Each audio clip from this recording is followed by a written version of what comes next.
Camisas Wilson, Metrocentro, Plaza Mundo y Plaza Merliot. Búscanos en Facebook. El pasado viernes, la Sala de lo Constitucional de la Corte Suprema de Justicia declaró inconstitucionales los nombramientos de David Munguía Payés como Ministro de Justicia y Seguridad Pública y de Francisco Salinas como Director de la Policía Nacional Civil. La decisión fue celebrada por quienes interpusieron el recurso y lamentada por el presidente Mauricio Funes. La discusión jurídica sobre este asunto ya tuvo lugar a finales de 2011, cuando fue nombrado Munguía Payés. Los magistrados dieron la razón a aquellos que vieron en la decisión de Funes un claro incumplimiento de los acuerdos de paz y de lo que quedó plasmado en la Constitución de la República. El presidente tendrá que nombrar ahora sustitutos para ambos funcionarios, los cuales seguramente tendrán una actitud de apertura hacia la tregua. Ya corren rumores que afirman que será el actual director del Organismo de Inteligencia del Estado, Ricardo Perdomo, quien sustituirá a Munguía Payés, y Astor Escalante, quien se pondrá al frente de la PNC. Es muy posible que finalmente sean otras personas quienes ocupen esos cargos, pero quizás este es un buen momento para medir la verdadera implicación del exministro en este proceso y por ende de un gobierno que lo ha manejado con medias verdades y varias mentiras. Hoy hablamos de lo que está por venir en esta tregua, no solo de parte del gobierno, sino también de qué puede esperarse de las pandillas en el futuro. Lo hacemos con el director del Servicio Social Pasionista, Antonio Rodríguez, una persona que lleva muchos años trabajando en la rehabilitación de los jóvenes que forman estos grupos. Soy Saúl Hernández Alfaro, bienvenidos a Francamente. La Sala de lo Constitucional consideró que los nombramientos de Munguía Payés y Salinas violan dos artículos de la Constitución. El 159, que establece la separación de funciones de la Defensa Nacional y la Seguridad Pública y la independencia de la PNC con respecto a la Fuerza Armada, y el artículo 168, que incluye la obligación expresa de que la dirección de la PNC se encuentre a cargo de autoridades civiles.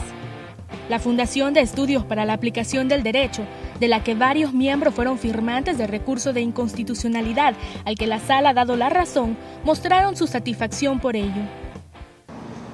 Consideramos que esa decisión de la Sala de lo Constitucional, en el contexto de la preocupación que existía en cuanto a la militarización, es muy importante para la institucionalidad del país. Cuando se firmaron los acuerdos de paz, aquí hubo un triunfo fundamental, y es que después de 60 años los militares dejaron de tener una presencia decisiva en las decisiones del Estado.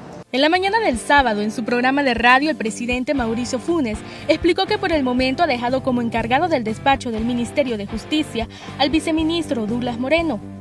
También aseguró que las operaciones de la PNC no están en riesgo, porque el subdirector de la corporación, Mauricio Ramírez, está al mando y que en unos cuantos días designará al sustituto del general Salinas.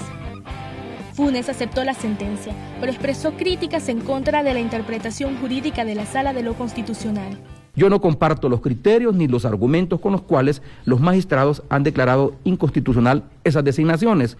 Con el acuerdo ejecutivo a partir del cual yo nombro al general retirado David Munguía Payés como ministro de Justicia y Seguridad, no estoy poniendo el Ministerio de Seguridad Pública bajo la jerarquía del Ministerio de Defensa, ni tampoco estoy haciendo que el Ministerio de la Defensa absorba las funciones del Ministerio de Seguridad Pública. La función pública de naturaleza civil no le está inhibida a un militar que está en situación de retiro, porque ya no es más autoridad militar y ya no está más sometido a la jerarquía militar. El presidente señaló que los magistrados tienen una visión antimilitarista porque la Fuerza Armada ha evolucionado y ya no es represiva como lo era antes de los acuerdos de paz. Hoy El Salvador tiene una institución moderna, democrática, profesional. Ya no es una institución autoritaria y represiva, violadora de los derechos humanos, como pareciera inferirse de este análisis jurídico con claras derivaciones políticas que hacen los magistrados que firman esta sentencia. Pero bueno, como dicen, son otros los que toman las decisiones en materia constitucional, y quienes no tenemos competencia en esa área, pues no nos queda más que aceptar las sentencias, nos guste o no nos guste, estemos de acuerdo o no estemos de acuerdo. Funes manifestó su preocupación de que la Sala emitiera una inconstitucionalidad en contra del apoyo que brindan los soldados a la policía. También destacó que durante este periodo se han reducido los homicidios como consecuencia de la tregua entre pandillas, la cual, aseguró el presidente, no se pone en riesgo por la salida de Munguía Payés del Ministerio de Justicia y Seguridad Pública. El mediador de la tregua, Raúl Mijango, expresó su confianza en que el sustituto de Munguía Payés seguirá implicado en el proceso, aunque también hay quien opina que no importa quién sea el ministro. Como el proceso no depende de ningún funcionario, sino que aquí hay que reconocerlo, que lo que dio lugar a la apertura de este proceso y que le ha permitido desarrollarse es la voluntad que han expresado los miembros de pandillas. Hoy por la mañana ellos han reiterado que ellos continúan adelante, que lamentan este tipo de decisiones, pero que su voluntad de contribuir a la recuperación de la paz en el país se firma.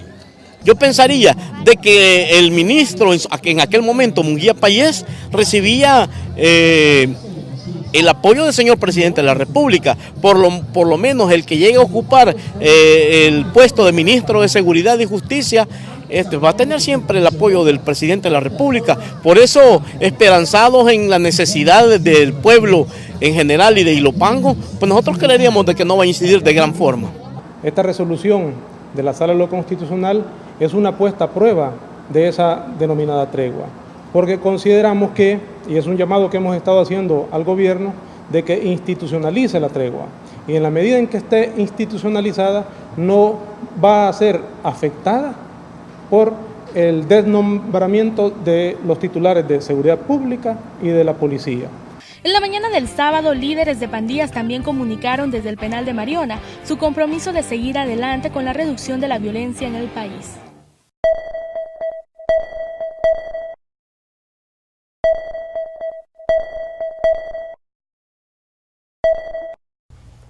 Bienvenidos, hoy es lunes 20 de mayo de 2013, iniciamos una nueva semana en Francamente y les agradecemos que estén desde este inicio de la semana pendientes de este espacio de entrevista. Los invitamos a que puedan seguir esta entrevista a través de nuestras redes sociales, en Facebook, en francamente.tvx y en Twitter en @francamentetvx. Aprovechamos y saludamos también a aquellos que nos ven a través de la web en www.tvx.com.sb.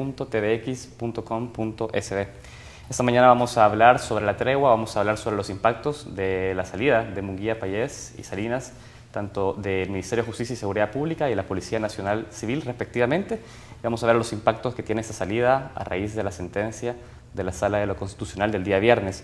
Esta mañana nos acompaña en el set el padre Antonio Rodríguez, padre Toño, quien es el director del Servicio Social Pasionista. A él quiero darle la bienvenida esta mañana a nuestro set, francamente. Muy bien, buenos días a todos y todas, buenos días, Saúl, por habernos invitado para debatir estos temas tan importantes para todo el país. Nos interesa específicamente y muy particularmente conocer su postura sobre lo que sucedió el día viernes. La Sala de lo Constitucional ya ha declarado inconstitucionales esos decretos que hicieron el nombramiento de Salinas en la PNC y de Munguía Payés en Seguridad Pública. Yo quiero conocer su reacción. ¿Usted ya era algo que lo esperaba? ¿Cómo recibe esta sentencia? Bueno, yo la sentencia la esperaba hace tiempo atrás, ¿no? Y yo creo que se demoraron excesivamente en sacar esta sentencia, que era clara el tema de la inconstitucionalidad de los militares en tareas de seguridad pública, ¿no? No tanto incluso porque contradiga o no contradiga la Constitución, que creo que puede haber otra salida, no contradice en sí el espíritu de la Constitución, pero sí más contradice el espíritu de los acuerdos de paz. Y me parece que hay personas en el país para haber cubrido estas carteras, ¿no? Eso es un problema, ¿verdad? Claro. Otra cosa, si esta sentencia es en este contexto político y genera desde esa dinámica técnica. Yo creo que la sentencia ha salido más con un sesgo político que con una dimensión técnica, ¿no? ¿Es un sesgo político por parte de los magistrados? Es decir, ¿tuviera Munguía Payés? Sí, yo creo que tiene totalmente un sesgo político el contexto, el momento en el que sale la tregua, en el escenario de ciertos elementos críticos que ha habido en la primera semana del mes de mayo, y creo que los magistrados obedecen naturalmente a aquellos que los están dominando, ¿verdad? Y no los domina solamente lo técnico, sino que hay una dimensión detrás de ellos, que es Estados Unidos, en donde creo que se ha tenido una mayor influencia en la rapidez y en el contexto en el que acaban de emitir la sentencia, ¿no? Quiero dejarlo claro para nuestros televidentes. Usted está diciendo entonces que la decisión de los magistrados de la Sala de lo Constitucional viene también motivada por una presión de Estados Unidos en destituir. Obedece.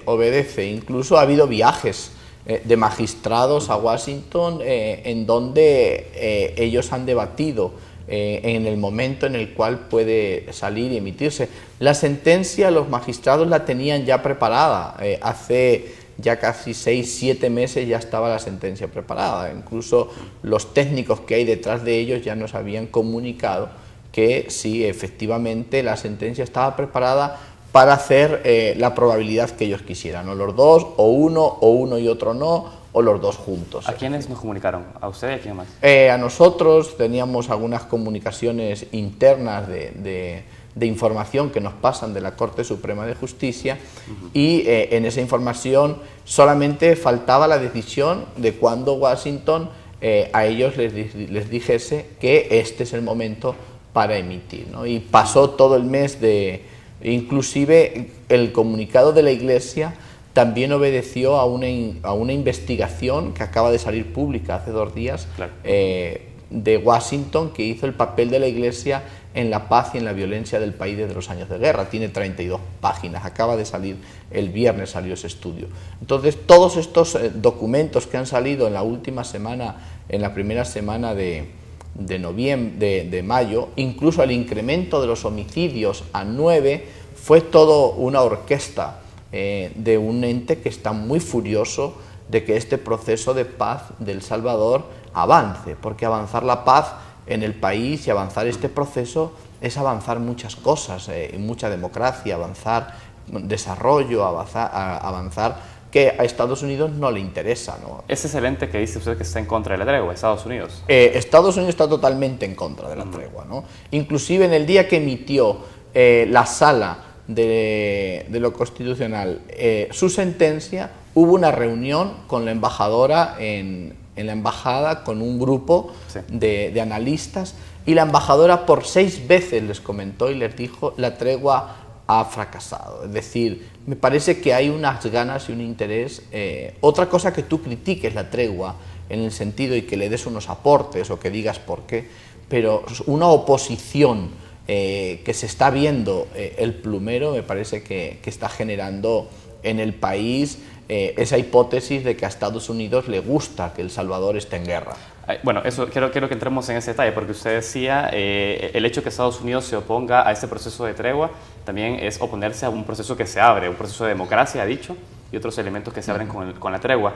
¿Por qué Estados Unidos estaría en contra de eso? O sea, es decir, ¿cuál es el interés de fondo de Estados Unidos en conservar un estado de guerra en El Salvador? 2 cosas. Primero, seguir manteniendo la hegemonía en el país y mantener el poder en el país. Y segundo, porque Estados Unidos quiere seguir imponiendo en El Salvador y en la región su política de seguridad nacional. Y eso lo vimos a través de las 5 cumbres antipandillas que Estados Unidos desarrolló en el país en los momentos del manodurismo, en los momentos más oscuros de la seguridad pública de El Salvador. Entonces, Estados Unidos quiere seguir manteniendo su hegemonía, y eso lo puede hacer con un desorden como el que teníamos durante 10 años con el manodurismo, y segundo, para seguir imponiendo sus políticas de seguridad nacional en El Salvador. Usted ha dicho, estaban esperando el momento oportuno para emitir esa sentencia. ¿Y por qué este momento? Es decir, ¿qué condiciones son las que se prestan para que sea justo en este mes, en este proceso de la tregua, cuando se dice es inconstitucional el nombramiento de Payés y Salinas? Mire, dos cosas hay en este contexto. La primera es que el presidente de la República ya asumió este proceso anunciando los 33 millones para los municipios libres de violencia, y ya en Washington él asumió este compromiso de que este proceso lo van a fortalecer y le van a dar institucionalidad. Yo creo que ese es el contexto en el que nace la sentencia. Y el segundo es que el presidente el día 1 tiene que emitir su último discurso a la nación como presidente, el día 1 de junio. Entonces le quedan al presidente 10 días para emitir este discurso a la nación. Entonces ese es el contexto en donde acontece el fiscal general que está totalmente puesto y alienado a Estados Unidos, entra y sale de la embajada como quiere, totalmente alienado al partido Arena y puesto por él, y yo se lo he cuestionado y le he dicho al fiscal general en su despacho, le comenté estas cosas, no se lo he dicho a las espaldas. Y segundo, el documento de la Iglesia en ese momento nace de la Universidad de Santa Ana, que es la universidad con el enfoque criminológico más fuerte del país, y es una universidad en donde está orquestada y porque sí, no es rectoriada, es orquestada por unos grupos de ultraderecha en el país. Y después ahí acontece también este comunicado que es una sentencia. Claro. Bueno, ahora con lo que usted me dice es posible entender también las palabras de Raúl Mijango, sus reacciones posteriores a la sentencia, porque él decía, la sentencia busca boicotear la tregua a través de actores que confabulan para hacer fracasar el proceso. Se está refiriendo a Estados Unidos y a todos los actores que usted nos ha mencionado. Debo entender. Así es. Y bueno, incluso hubo parte de este proceso, como dice Raúl, que se creen que el proceso yo creo que va para adelante. Venga quien venga, porque es un compromiso de las dos grandes pandillas del país con las tres más pequeñas y la sociedad civil, como son las mujeres, y son los 6.000 presos que hay en Mariona. Y después hay otros actores importantes que estamos comprometidos para depurar ese proceso y seguir perfeccionando este proceso, que es imperfecto, claro, y le falta mucho y tiene muchos vacíos, pero yo creo que tenemos que continuar en el país haciendo posible que este experimento, entre comillas, siga dando los resultados esperados por toda la población. Padre, tengo que ir a un corte, vamos a ir hablando sobre esos retos y también sobre otras reacciones a la sala. Vamos rápidamente a un corte y enseguida estamos en Francamente.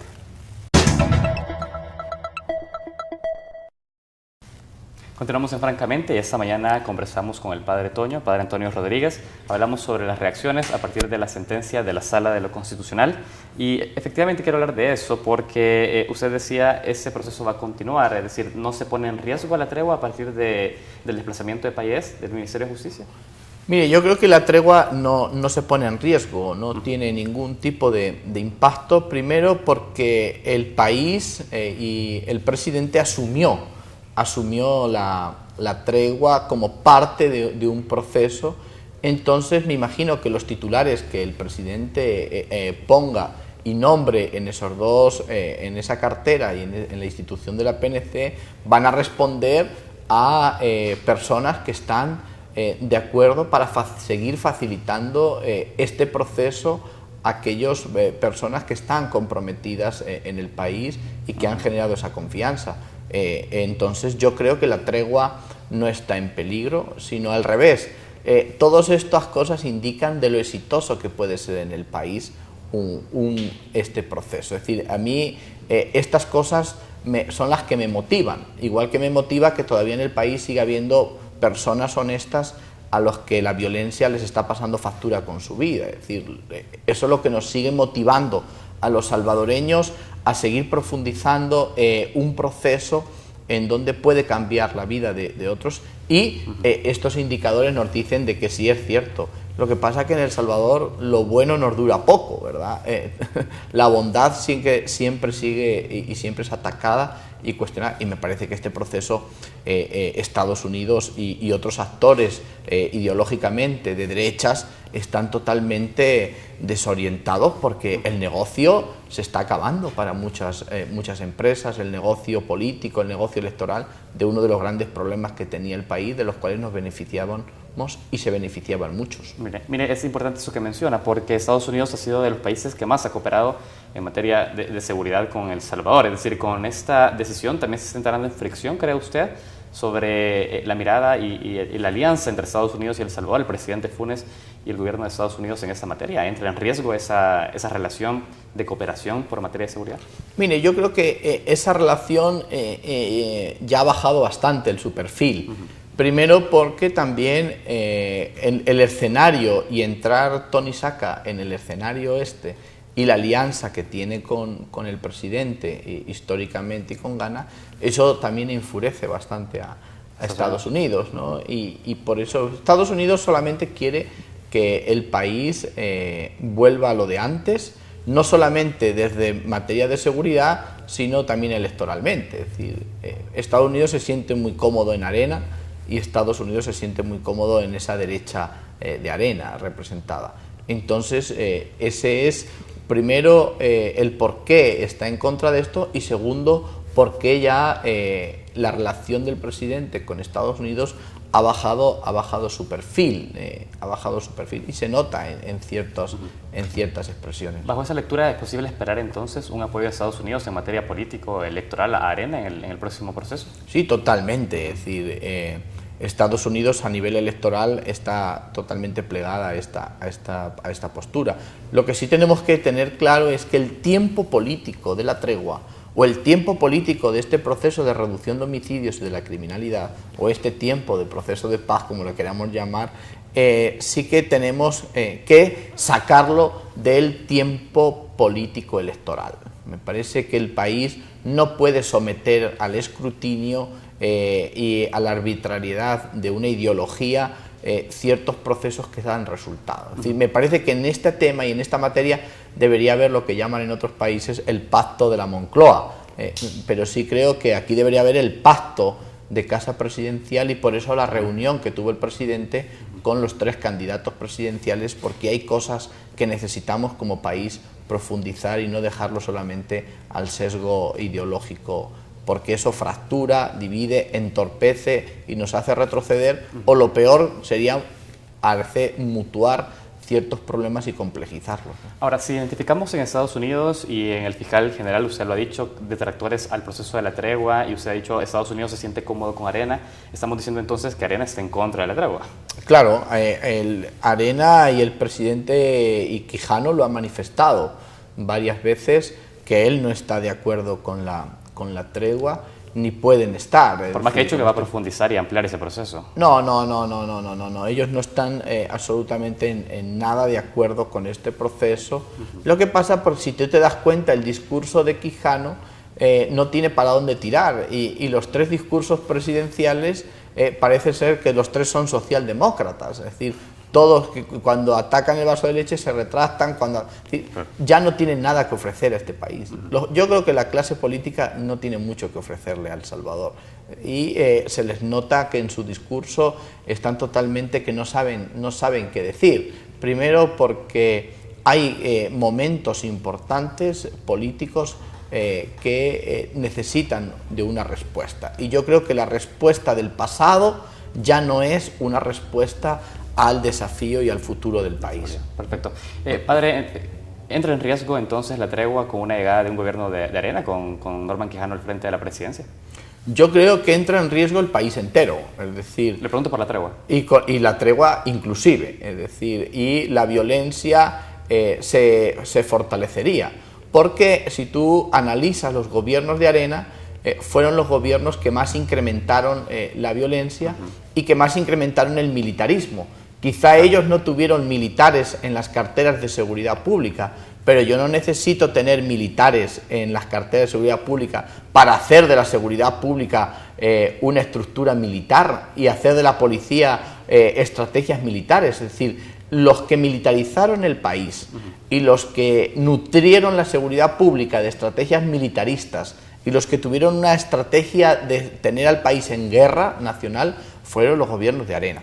Eso está totalmente, ahí está comprobado, ahí están los 10 años de políticas mano dura, ahí están los 10 años de políticas fracasadas, ahí está condensado la agudización y el incremento de este fenómeno a tener las dimensiones que tuvieron. Ahí está la corrupción del sistema penal, está totalmente corrompido, la policía pasándole armas a los jóvenes, los militares, la vinculación con el narco.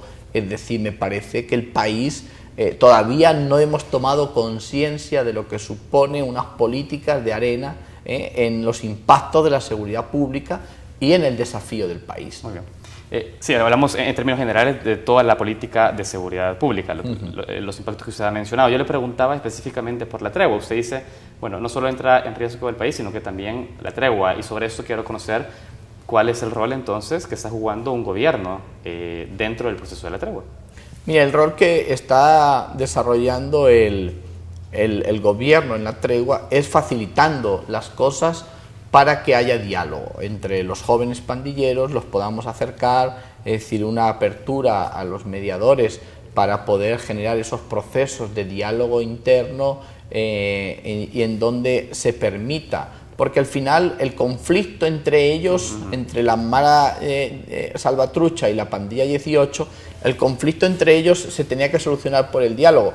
Mira, Saúl, a mí me impresiona, y esto son cosas prácticas, es decir, en Ilopango la 18 y la MS están juntos en la mesa. Sí. Mañana tenemos una reunión todo el día, todo el día con ellos, para seguir profundizando y dinamizando el desarrollo local desde los elementos que nos hemos tratado, que otro día lo podíamos compartir.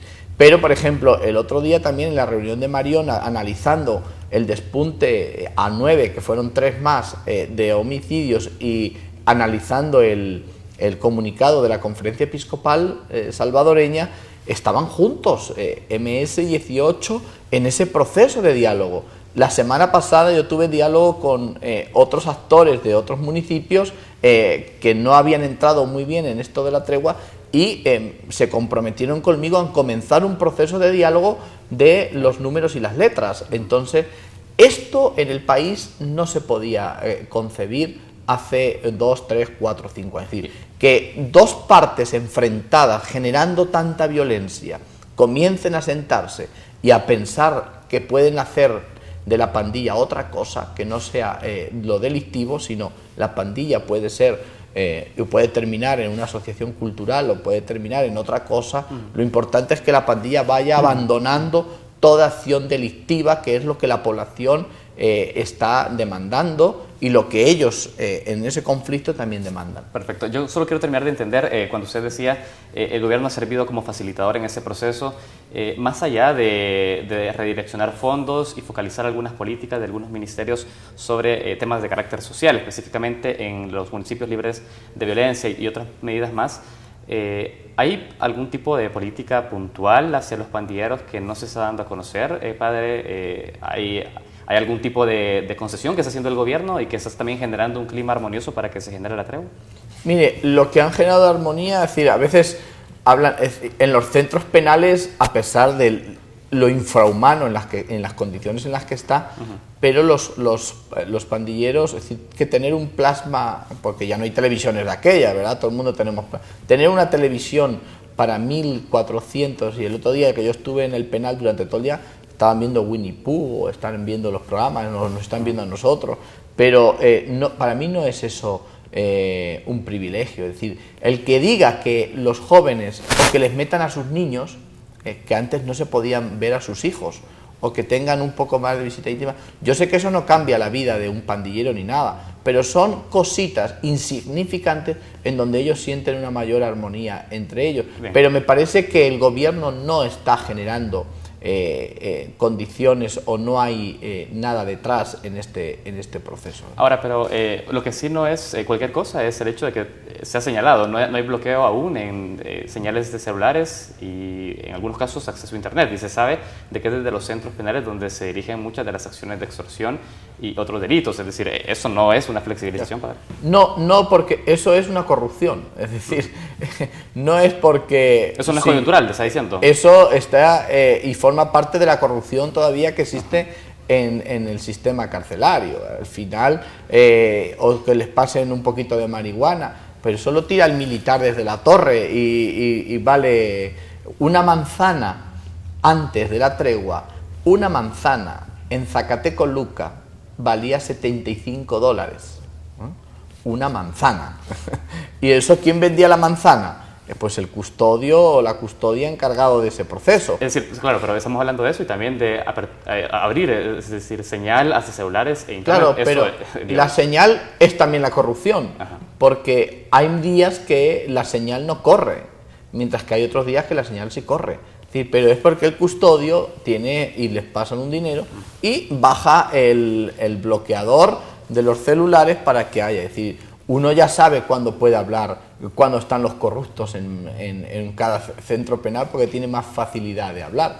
También, si tú vas a los centros penales, esa corrupción de los muchachos con el sistema carcelario es provocada también por el gobierno, en el sentido de que el gobierno no les ha puesto 2, 3, 4 teléfonos públicos dentro para que puedan hablar con su familia en algún momento determinado, como están en otras cárceles.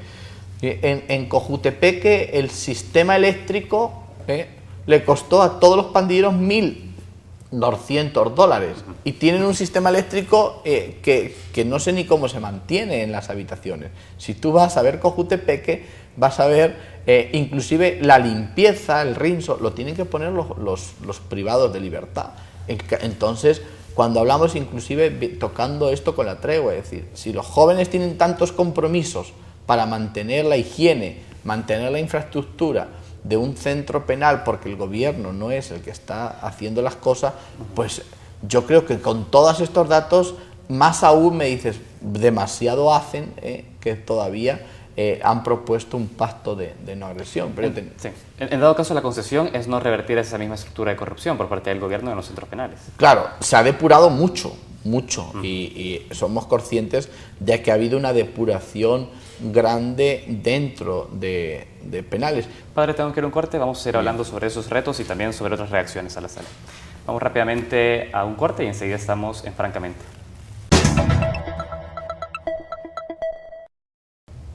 Continuamos en Francamente, seguimos en esta entrevista y padre, antes de entrar también a cómo ha modificado su postura respecto a la tregua, que es un tema que me gustaría abordar con usted, quiero que terminemos de hablar sobre esos impactos que puede generar la institución de Munguía Pallés, porque usted decía, no entra en riesgo la tregua, pero las pandillas han dicho, han dado una conferencia y han dicho que la inseguridad ciudadana y el cobro de vidas puede entrar en presencia, es decir, decían, las pandillas culpabilizan a los magistrados de la inseguridad ciudadana y el cobro de vidas que pueda derivar las resoluciones de esa sentencia. Entonces, yo quiero conocer eso. Para los mediadores no entra en riesgo, pero para los pandilleros están enviando un mensaje de cuidado con cómo avanza en ese proceso. ¿Cómo entender? Sí. Mire, yo creo que los magistrados, sí que me parece... El país es un país altamente político, sí, y por lo tanto los magistrados han sido un poco irresponsables. Primero porque tienen sentencias ahí de hace mucho más años que las podían agilizar, que están a la base, como está el tema de la sentencia de la dolarización, como está la sentencia que hay sobre el Tratado de Libre Comercio, etcétera, etcétera. Hay una cierta irresponsabilidad en este proceso, porque ellos pueden declarar inconstitucional esto para decirle a otro presidente que esto no se tuvo que hacer, pero lo pudieron haber sacado dentro de un año, cuando ya los ministros hubieran terminado el periodo y hubieran terminado este proceso. Es decir, yo creo que hay una claridad clara de los magistrados de decir, vamos a romper el proceso con esta inconstitucionalidad. Pero los magistrados no conocen el fenómeno. Y los magistrados no conocen, están todo el día metidos en esa sala oval, pero ellos no conocen el proceso, no conocen las pandillas, no conocen qué hay detrás de esto. Y yo sí creo que el proceso no está en juego. Pero, es decir, ¿se ha culpabilizado por acciones futuras? Sí, pero no hay... Puede ser el calor del momento que le hay, pero yo creo que las pandillas... En ese momento, igual que dicen de que puede entorpecer el proceso y que los magistrados no era el momento político, aunque técnicamente estuviese clara, eso ellos lo tienen que decir, pero sí creo que las pandillas tienen claro de que esto puede ser un impasse, puede haber más o menos facilidades, se puede entender más o menos este tema. Yo le digo, Saúl, que el día que se emitió la sentencia estábamos en una reunión con el ministro en el Ministerio de Justicia y con periodistas internacionales debatiendo esta situación y las estadísticas del país, con unas gráficas muy interesantes que sería bueno que se socializasen para todo el país, pero dentro de esta situación no puede haber más o menos, porque las personas van a ser diferentes, pero sí creo y francamente, como dice el programa, lo digo, que no hay para nosotros indicios de ir para atrás, salvo que haya un cambio de política, que eso sería electoral. Pero el presidente Mauricio Funes, me imagino que tiene mucho conocimiento, conoce cómo se ha desarrollado el proceso, conoce hacia dónde vamos y me imagino que va a poner personas que tengan y dinamicen. Y esperamos que el señor Pallés y Salinas pues estén de asesores en alguna de estas carteras para seguir profundizando. Con sus palabras podemos admitir entonces el rol del gobierno como piedra angular en el proceso de la tregua.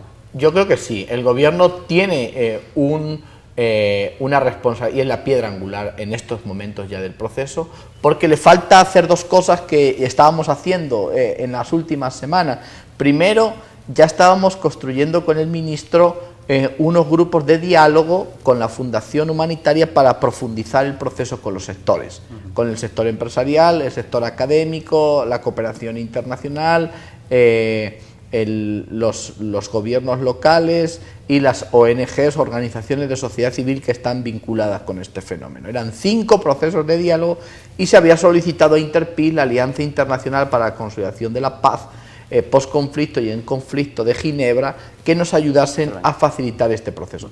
Y el segundo, que estábamos dando la institucionalidad al proceso, era la creación por decreto ejecutivo, que lo habíamos presentado varias veces y ya el ministro estaba muy de acuerdo, del Instituto Nacional de Rehabilitación y Reinserción de Pandillas.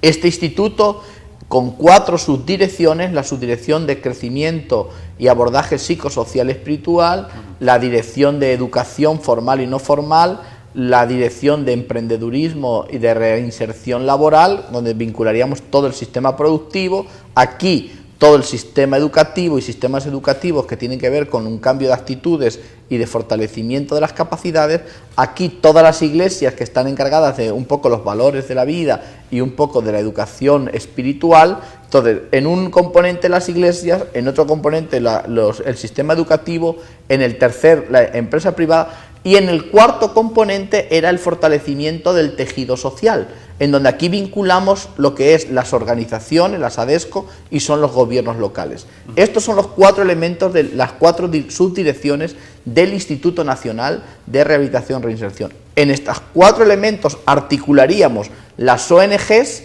que están vinculadas con uno de los temas, y articularíamos en este elemento no solamente las ONGs, articularíamos todos los fondos, y estábamos hablando de crear el Fondo para la Paz, que fuese el que dinamice este gran proceso. Esto queda en pausa ahora. Queda en pausa esto ahora. Bueno, estamos esperando a ver quién es el siguiente ministro para debatir esto, pero ya lo habíamos hablado con Douglas Moreno. Douglas Moreno ya había desarrollado otro tipo de iniciativas, como él lo puso el presidente para desarrollar el sistema de prevención de la violencia, y ha habido ya un debate y ha habido un acercamiento de Douglas Moreno con la sociedad civil para recoger ideas. Entonces yo creo que el panorama está bien en este momento, y creo que el proceso, después de haber parado la guerra, después de haber detenido, después de haber muchas horas profundizado y dialogado con los muchachos de que el camino de la violencia no es el camino, de haberlos sentado juntos, este ya es el momento entonces de pasar a ese segundo momento, de darle todo un sistema legal y un sistema y una institucionalidad que dinamice estas vidas que han empezado a dialogar y que han parado la violencia. Claro, eso podría darle también continuidad independientemente del próximo gobierno, es decir, al estar ya dentro de una institución de Estado. Claro, claro, esto, y teníamos que institucionalizar a todos estos jóvenes a nivel nacional a través del instituto, que dinamice. Sin institucionalizar a los pandilleros, entonces lo único que vamos a hacer es institucionalizarlos en penales, institucionalizarlo en Bartolinas, o institucionalizarlos en el cementerio, que es lo peor que estamos haciendo. Entonces yo creo que tenemos que institucionalizarlo en otro sistema que genere mejores condiciones y que dé respuestas a los problemas, porque ya hemos visto que esto no era la respuesta, esta institucionalización, y ya estamos hablando de que tenemos 30.000 presos en el país, 30.000 en un sistema de 8.000 privados de libertad. Superamos a los privados de libertad de Honduras y de Guatemala juntos, los países, sabiendo que Guatemala y Honduras nos duplican también en habitantes. Entonces tenemos inclusive más privados de libertad que Honduras y Guatemala juntos. ¿Por qué? Por las políticas de nuestros queridos gobiernos de arena, que fueron lo más militar, lo más nefasto y lo más anacrónico que puede tener un ser humano en la cabeza. Querer solucionar el problema de la violencia y la delincuencia con un manodurismo exacerbado. Padre, yo tengo que seguir avanzando. Usted ya ha dejado claros sus aspectos. Hay otro tema, y es debido a que usted conoce muy bien el tema sobre seguridad pública, ya lo ha evidenciado en la entrevista. Yo quiero saber cómo se da ese proceso también, porque en un momento usted fue una de las personas críticas al proceso que se abre de tregua a partir de Munguía Payés, por más que usted había propuesto en el pasado que el gobierno se acercara también a un diálogo con las pandillas. Quiero conocer cuál fue ese punto de inflexión en la vida y en el pensamiento del padre Antonio sobre el tema de la tregua, porque en medio de eso está el asesinato de Giovanni Morales, y yo quiero saber qué tan determinante fue esto para el cambio de su postura. Mire, la postura, yo venía ya desde el mes de noviembre con unos elementos y unos asesores de Europa platicando el proceso de cómo iba la tregua. Yo conocí de dentro, que siempre he estado en el fenómeno, ciertos cambios estratégicos que se dieron con la tregua. Al final, al narcotráfico le interesaba el dominio del territorio, y yo creo que la pandilla llegó a entender de que ellos no podían vincularse con el narcotráfico, ¿verdad? Y que este proceso de tregua no les podía favorecer ellos al narcotráfico. Eso quedó claro. Yo le hice una entrevista a Douglas Fara hace un mes y medio que estuvo aquí, se la hice en una radio, casi 2 horas, con su informe famoso a Douglas Fara, y yo le pregunté a Douglas Fara, ¿el narcotráfico está vinculado con las pandillas? Y Douglas Fara me dijo rotundamente, no. Hay clicas o hay algunos pandilleros que sí han sido utilizados y son utilizados por el narcotráfico, pero aquí el narcotráfico está controlado por narcoempresarios y narcodiputados. Ahora, pero él ha dicho que estructuras como la MS-13 han tenido contacto efectivamente. Algunos, él me dijo, hay algunos que sí tienen algún vínculo, pero el narcotráfico no necesita en el país de las pandillas. Primero porque tiene a la clase económica y a narcoempresarios del transporte que son los que transportan. Pero sí que hubo en los primeros meses de la tregua, el narcotráfico se emocionó que pudo haber controlado su territorio con el nacional. Las pandillas están totalmente desvinculadas de ese tipo de proceso en estos momentos, y eso es lo que me fue ayudando a entender y a fortalecer. La crítica se la hice y se la sigo haciendo, es decir, podemos seguir manteniendo la paz mafiosa, es decir, una paz en donde detrás y por debajo no hay institucionalidad, no hay institución, no hay Estado, sino hay un esfuerzo grande de negocio. Entonces, al final esto es muy débil. Me parece que ese cuerpo que estamos generando para darle unos pilares fundamentales a este proceso es todavía lo que nos falta, y todavía tenemos ese gran vacío y todavía tenemos en el país esa deficiencia. Por eso la tregua necesita en este momento, para que se convierta en otra cosa, este proceso. Una vez que esté este proceso de sistema de leyes y una institucionalidad, entonces podremos hablar que el proceso ha dado un avance cuantitativo y cualitativo, y en eso no nos podemos demorar. Esto es lo que me hizo a mí adelantar una decisión que yo ya venía tomando. También que hubo más apertura de los mediadores hacia mi persona, eso está claro, y después yo hice una reflexión. Si a mí, una semana antes de matar a Giovanni Morales, me dicen o me proponen una tregua para evitar esa muerte, que fue para mí muy dolorosa, esa muerte, aunque hubiera tenido un componente mafioso, yo hubiera hecho una tregua por evitar esa muerte y ya hubiéramos visto cómo hubiéramos solucionado. Entonces yo dije, si ha habido algo que ha eliminado 3.400 vidas como lo que yo acabo de sufrir, entonces me parece que esto es algo bueno. Y también porque inmediatamente después de la muerte de Giovanni, yo tuve conocimiento de que hubo un sector de la pandilla que no estaba muy de acuerdo con la tregua, que fue animada y alivianada económicamente por un sector de Estados Unidos para seguir recrudeciendo mi postura hacia la tregua. ¿Por eso el asesinato? Claro, por eso el asesinato. Es decir, ellos pensaban que el padre Toño iba a continuar con todo a por la tregua, y al final ellos sabían de que alrededor de mi institución y mi persona pues ha generado toda una opinión pública, y eres generador de opinión pública.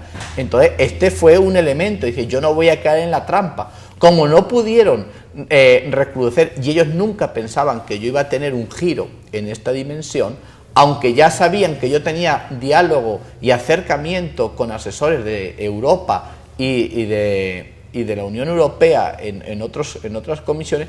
Ellos conocieron mis relaciones con Europa y con asesores de esto. Entonces no pudieron. Y ahora, como no pudieron en ese momento, que fue hace 2 meses, entonces están haciendo y están orquestando esta campaña profunda para seguir retrocediendo el país. Al final hay en el país, y hay que decirlo claro, en el país hay un gran sector conservador, ideológicamente situados en una derecha, todavía pensando en el sistema de la guerra, que necesitan este país tenerlo en guerra constante. Y si la guerra es pobres contra pobres, mejor. Padre, usted ha dicho algo importante, porque dijo el asesinato de Giovanni Morales estuvo también motivado por un sector de Estados Unidos, ha dicho, que financió el asesinato a una parte de la pandilla para que recrudeciera su postura. ¿Fue la embajada estadounidense quien financió el asesinato de Giovanni Morales? Yo eso no lo sé, ¿verdad? Eso la Fiscalía tendrá que investigarlo, y la Fiscalía que es difícil que la Fiscalía investigue eso. ¿De dónde saca usted entonces el tema que fue financiado por Estados Unidos? De informaciones que uno tiene, e incluso a mí me llegaron a pedir disculpas y perdón el que dio ciertas órdenes en ese campo. No, fue actores de abajo, ¿verdad? Al final los actores políticos son los que ponen la plata, pero los que ponen la mano son otros. Pasó con el señor Romero y pasó con otros. Los actores intelectuales no son iguales que los actores materiales. Entonces, dentro de este proceso está claro. Aunque yo no espero mucho de la investigación de la Fiscalía, porque la Fiscalía también investiga lo que quiere, como quiere y con quien quiere. Ahora, padre, para poder entenderlo, entonces usted nos dice que incorporarse a la tregua fue por una mayor apertura, porque entendió cómo venía la dinámica del proceso, no tanto porque su vida corría peligro. No, para nada. Mi vida ha corrido peligro siempre. Está en El Salvador, la vida peligra, y la vida está... yo vivo en una zona muy caliente, y trabajo con un problema bastante agudo, ¿verdad? Y una bala perdida de un loco absurda es lo más fácil que te puedes encontrar, más fácil que encontrarte una tortilla con sal y quesito, ¿verdad? Por la mañana. Sí, por eso a mí me parece importante, que a mí no me ha motivado nada de eso, a mí no me presionó nada, y no he generado ningún tipo de mi vida. Es decir, y también porque hay algo que yo estoy totalmente convencido al final de esto, que hay problemas, que hay vacíos, que hay interrogantes, que hay mitos. Sí, eso hay y va a haber siempre, pero hay algo de lo que estoy totalmente convencido, que es el núcleo de este proceso. Es que para solucionar el conflicto es importante el diálogo. Estaba convencido hace 2 años o 3 cuando se criminalizó mi persona en torno a plantear el diálogo, que al final miren cómo hemos tenido que dialogar. Y segundo, el diálogo entre las partes, y como actores importantes son fundamental de incluirlos en este proceso. Si no, la dimensión que tenía el problema, sin diálogo y sin acercamiento, nunca, y cualquier política iba a terminar siendo una política fracasada. ¿Por qué? Porque el país no tiene, y es un país pobre económicamente y éticamente, la institucionalidad del Estado. Sí, son 2 grandes pobrezas. La segunda, mayor quizá, impacta más que la primera, ¿verdad? Porque tú puedes ser pobre económicamente, pero puedes ser éticamente un hombre correcto. Pero aparte de que el Estado es muy pobre, camuflado y con la pobreza ética y moral que hay en muchas instituciones del Estado, eso lo que hace es el acabose de un Estado de Derecho. Padre, ¿se resolvieron entonces todas las críticas que usted tenía del proceso ahora? No, yo creo que la crítica, como te dije, es positiva siempre y cuando los intereses que hay en ti es depurar el proceso y que el proceso avance.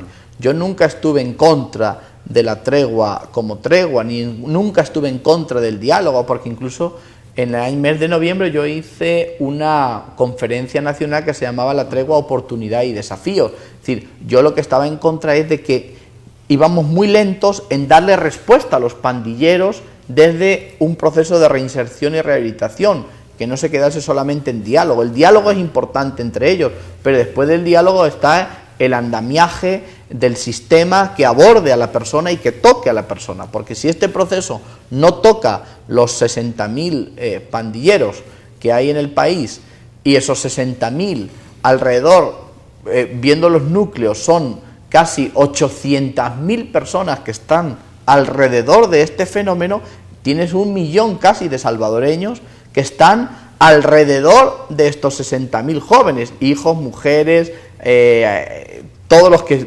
Es decir, 1 millón de personas que están alrededor de este problema, me parece que no es fácil y no se va a solucionar con 23.000 policías corriendo en las calles con la pistola. Es decir, esto es absurdo. Este problema social de 1 millón de salvadoreños que están alrededor de estos 60.000 jóvenes que hay en pandillas, y esto es un informe que está haciendo el PNUD.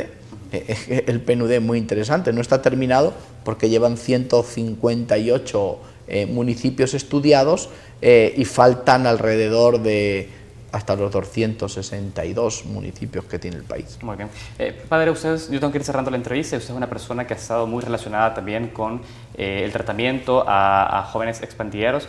Yo quiero conocer si a partir de la tregua también existe un cambio efectivo en el comportamiento de los pandilleros. Es decir, usted decía en una entrevista también que realizaba a Diario El Mundo y decía, han llegado menos ahora jóvenes al lugar, al servicio social pasionista a partir del proceso de la tregua. Entonces, ¿sí existe un cambio efectivo en ellos? Fíjate que esta entrevista del periódico El Mundo me generó dinamismo en la institución, porque era cierto que había, con la tregua y quizá con la crítica que yo había desarrollado, hubo muchos que dejaron de asistir.